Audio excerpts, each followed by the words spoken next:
जय श्री महाकाल, जय माता दी। मी बोलतीये महामंडलेश्वर पार्वती नंदेगिरी धुळ्याहून। मी काही कारणास्तव काश्मीरला आली होती।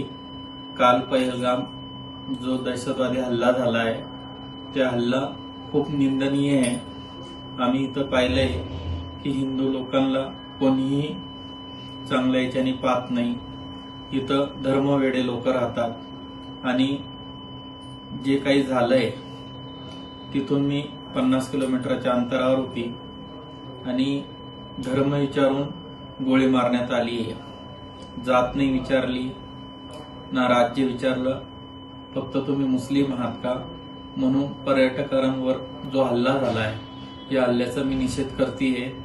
आम्ही इथं फसलेलो आहोत, कुठली मदत नाहीये, तिकीट होत नाहीये, पण आम्ही सुरक्षित आहे। पण मी जनतेला ही विनंती करते की आपणही सावध राहिलं पाहिजे। आपण जे सेक्युलरिझम करतो की हिंदू मुस्लिम भाई भाई, पण इथं आम्ही स्वतः आजमावलंय। आम्ही 6 किन्नर इथं अटकलेलो आहे, पण इथं कोणी कोणाचं भाई नाहीये।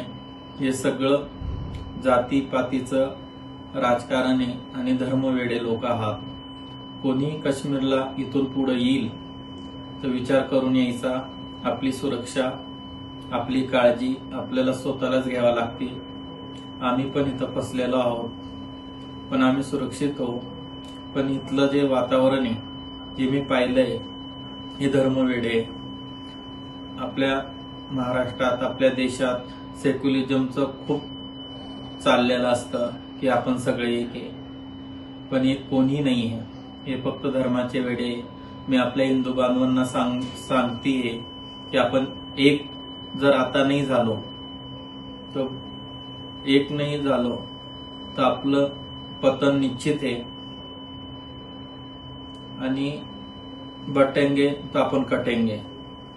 याच्याकरता मी म्हणते की आपण सगळे हिंदू एक व्हायला पाहिजे, सनातनी एक व्हायला पाहिजे आणि जे मुस्लिम लोकांवर आपण निषेध घातला पाहिजे। त्यांच्याकडून काही फळ फ्रूट काही खरेदी केली नाही पाहिजे।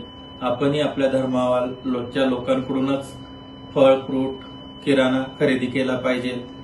आज जे आमच्यावर इथं भीती आहे, आम्ही डोळ्यांनी पाहून सगळं बघतोय, तर माझी एकच इच्छा आहे तमाम हिंदू लोकांना, धुळ्याच्या जनतेला की आता तरी डोळे उघडा, एक व्हा आणि सगळे एक राहू। जय हिंद, जय महाराष्ट्र।